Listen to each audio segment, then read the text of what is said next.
Early morning. A thin layer of mist blanketed the quiet country road like a memory that hadn't quite faded. The old bus hissed softly as it came to a halt, returning to the small village, a stranger from afar. Stepping off the bus was a young woman, petite in figure, with dark circles under her eyes and a face as still as a mirror-like lake.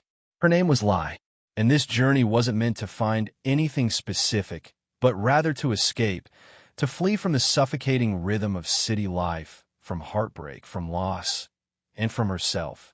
On Lee's shoulder hung a faded old backpack.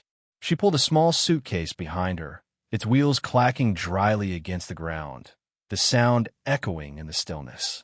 Both her luggage and her heart felt weightless, and yet strangely heavy. She didn't know how long she would stay. Maybe a week, maybe a month, or maybe until her soul stopped feeling tangled and her breath no longer caught in her throat every night. The village appeared like a peaceful slice of life forgotten in the rush of the world. No honking horns, no billboards, no weary sighs from crushed office dreams.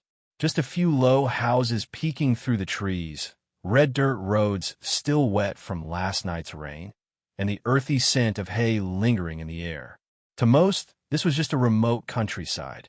But to Lai, it felt like a blank page, wide enough to begin rewriting her life. As she fumbled with her phone to check the map, now mysteriously out of signal, a warm, deep voice came from her right.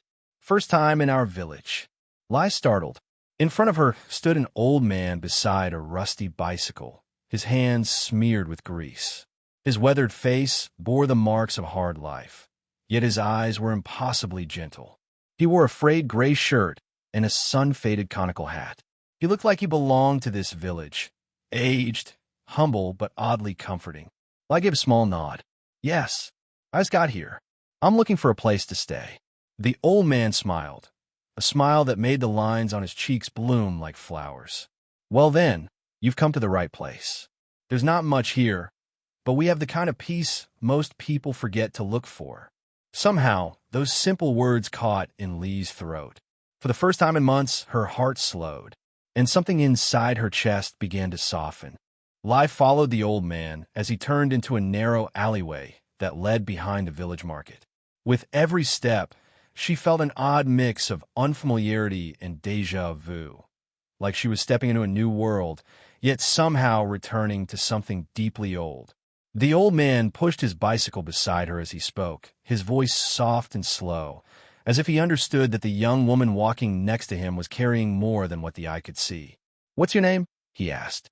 "I'm Lai," she replied. "Lai, that name sounds a little melancholic, but it's beautiful," he smiled. "Not many young people these days leave the city for a place like this. What brought you here?" The question made Lai pause for a second. She glanced down at her hands, then shook her head slightly. "I just needed some quiet for a while." The old man nodded gently, not pressing further.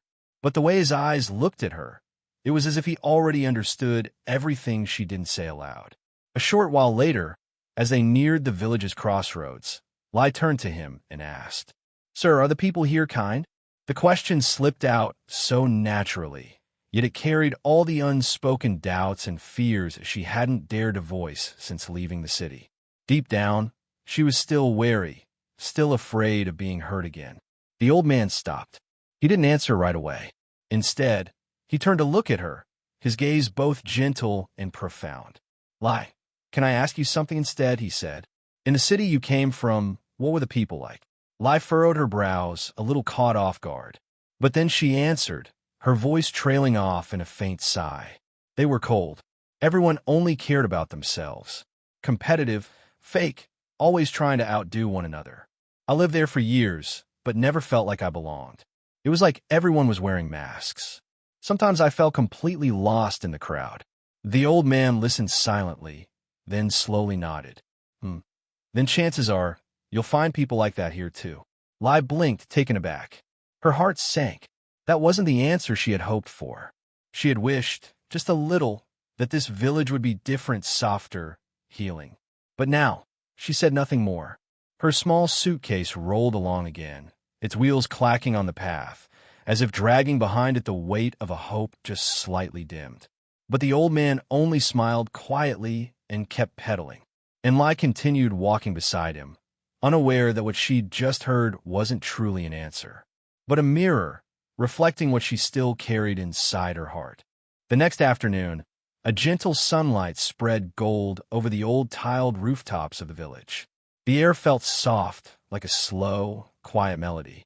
Lai sat by the porch of her lodging, cradling a warm cup of ginger tea the landlady had just brought her. Her eyes followed a few birds gliding over the distant fields, her heart still lingering in the stillness left by yesterday's conversation with the old man.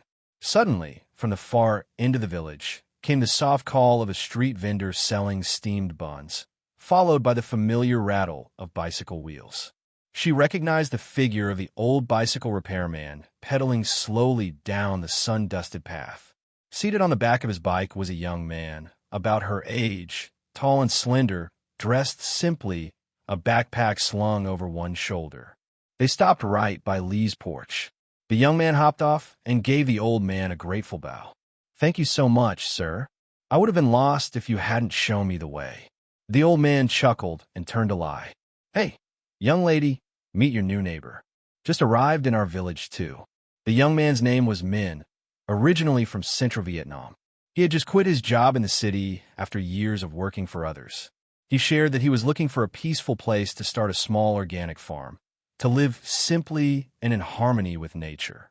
After a few polite exchanges, Min turned to the old man and asked the same question Lai had asked the day before. "Sir, is life here good? Are the people nice?" The old man squinted with a familiar smile. The same gentle question, but again a familiar answer. "Let me ask you instead, how are people in the place you used to live?" Min smiled without hesitation. "Back home, we didn't have much, but people were warm-hearted. If anything happened, neighbors would rush over to help. They'd share vegetables, even well water.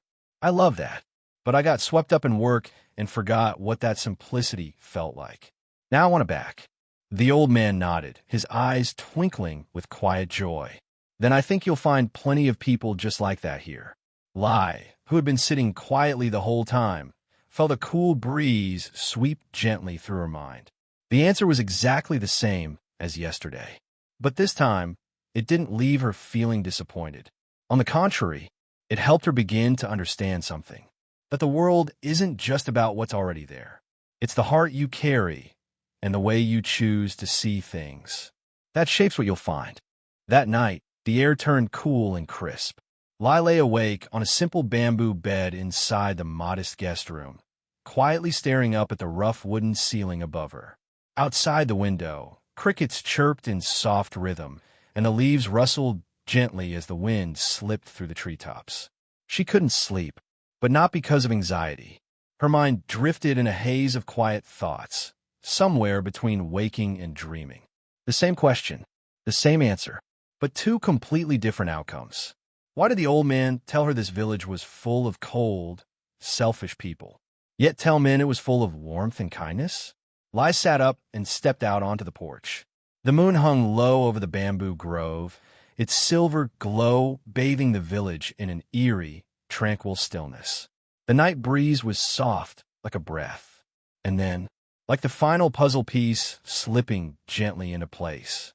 Li understood. The old man hadn't lied. He hadn't told the truth, either.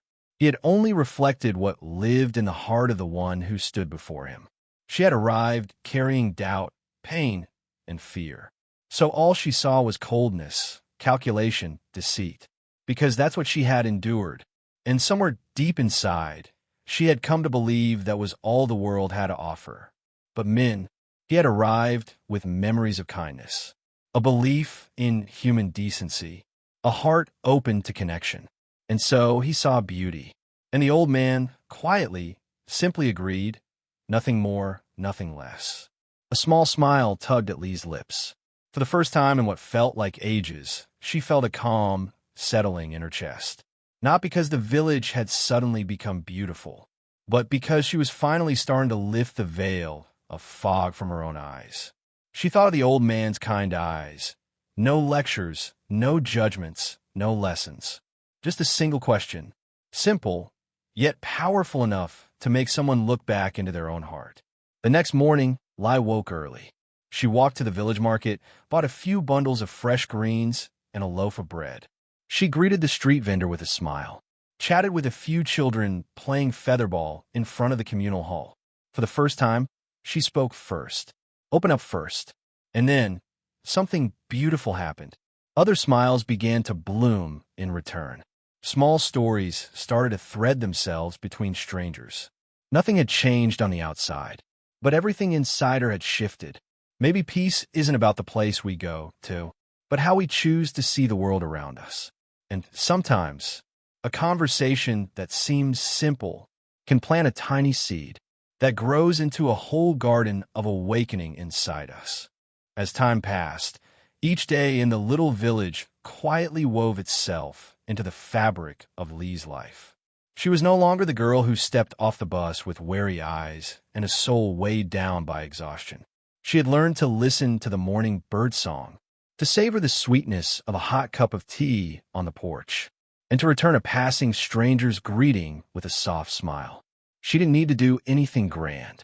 Each morning, it was enough just to step outside with an open heart, whether through a gentle hello, a kind gaze, or simply sitting still while an old woman shared stories of the harvest.